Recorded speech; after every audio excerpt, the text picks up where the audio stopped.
Hello viewers, आज के video में हम देखेंगे कक्षा 9वीं हिंदी का अगस्त महीने का टेस्ट पेपर।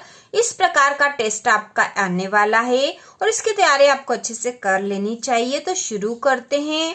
प्रश्न नंबर पहला है, झूरी के साले का क्या नाम था?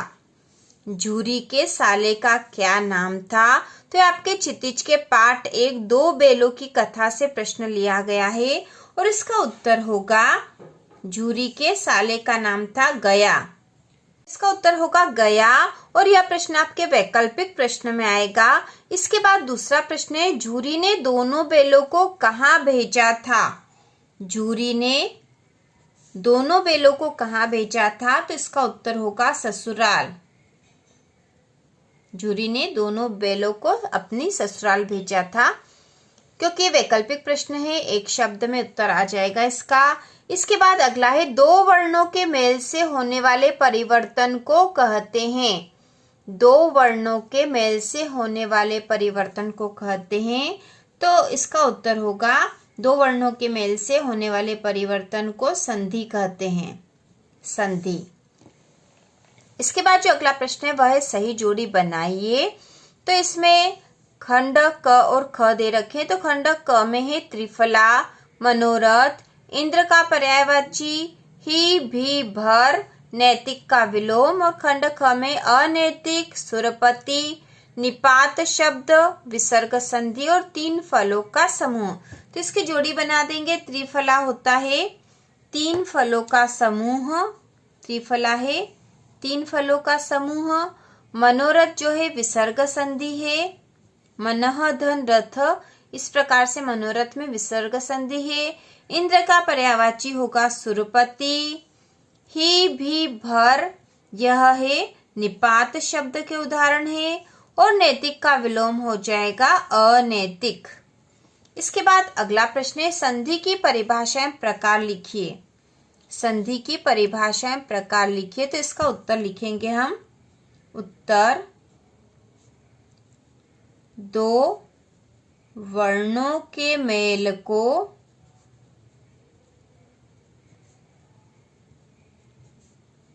संधि कहते हैं। ठीक है, दो वर्णों के मेल को संधि कहते हैं या फिर दो वर्णों के मेल से जो विकार उत्पन्न होता है उसे संधि कहते हैं। यह परिभाषा भी सही है। और इसके प्रकार लिखने हैं तो हम यहाँ लिखेंगे, संधि 3 प्रकार की होती है।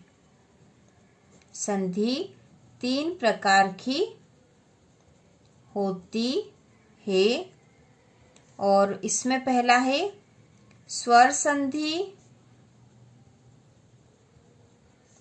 दूसरा व्यंजन संधि,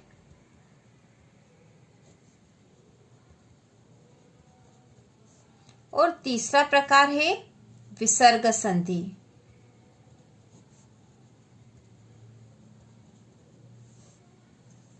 इसके बाद अगला प्रश्न है, निपात शब्द किसे कहते हैं? निपात शब्द किसे कहते हैं? तो इसका उत्तर होगा, वाक्य में किसी बात पर जोर देने के लिए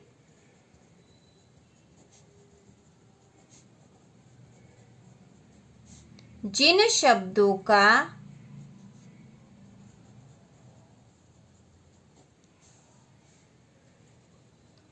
प्रयोग किया जाता है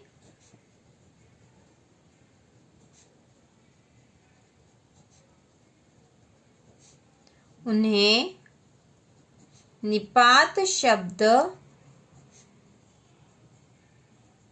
कहते हैं।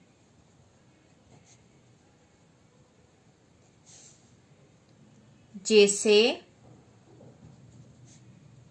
ही, तो, भी आदि, ये निपात शब्द के उदाहरण है। तो वाक्य में किसी बात पर जोर देने के लिए जिन शब्दों का प्रयोग किया जाता है उन्हें निपात शब्द कहते हैं, जैसे ही, तो, भी आदि। इसके बाद अगला प्रश्न नंबर 7वां है, मुहावरे एवं लोकोक्ति में अंतर लिखिए। तो इसका उत्तर हम लिखेंगे, पहला अंतर हम लिखते हैं, मुहावरे छोटे होते हैं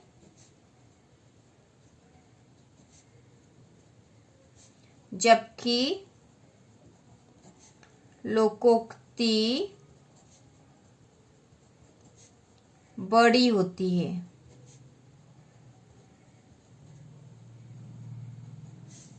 दूसरा अंतर हम लिखेंगे, मुहावरे या मुहावरा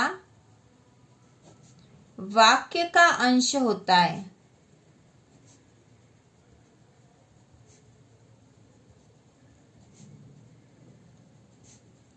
जबकि लोकोक्ति पूर्ण वाक्य होती है।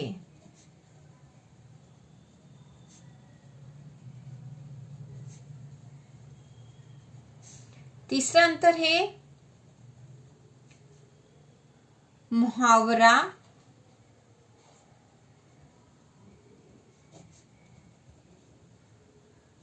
विकारी होता है जबकि लोकोक्ति अविकारी होती है। तो इस प्रकार से तीन अंतर है। पहला अंतर है, मुहावरे छोटे होते हैं जबकि लोकोक्ति बड़ी होती है।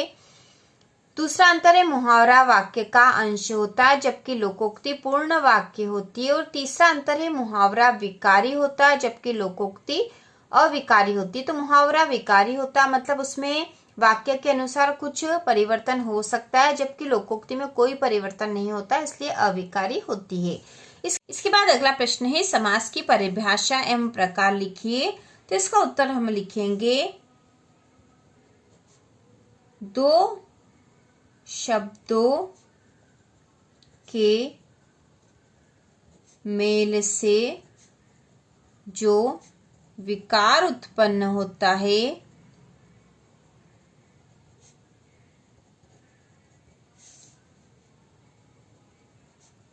और नया शब्द बनता है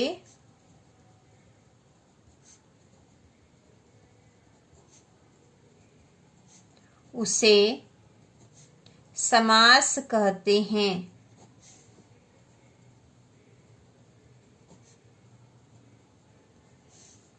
ठीक है, तो समास की परिभाषा हमने लिख दी है। समास के प्रकार लिखने हैं, तो हम यहाँ लिखेंगे, समास के 6 प्रकार होते हैं। इसमें पहला है अव्ययी भाव समास। दूसरा हम लिखेंगे तत्पुरुष समास। तीसरा है कर्मधारय समास। चौथा है बहुव्रीहि समास।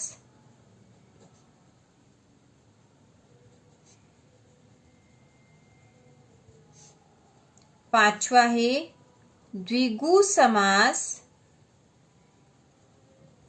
और छठा है द्वंद्व समास।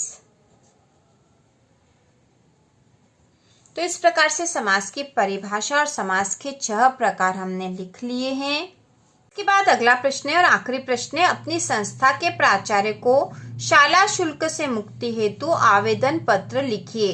तो इसका उत्तर इस प्रकार से हम लिखेंगे, प्रति श्रीमान प्राचार्य महोदय, और यहाँ आपको अपनी स्कूल का नाम लिखना, जो भी आपकी स्कूल का नाम है।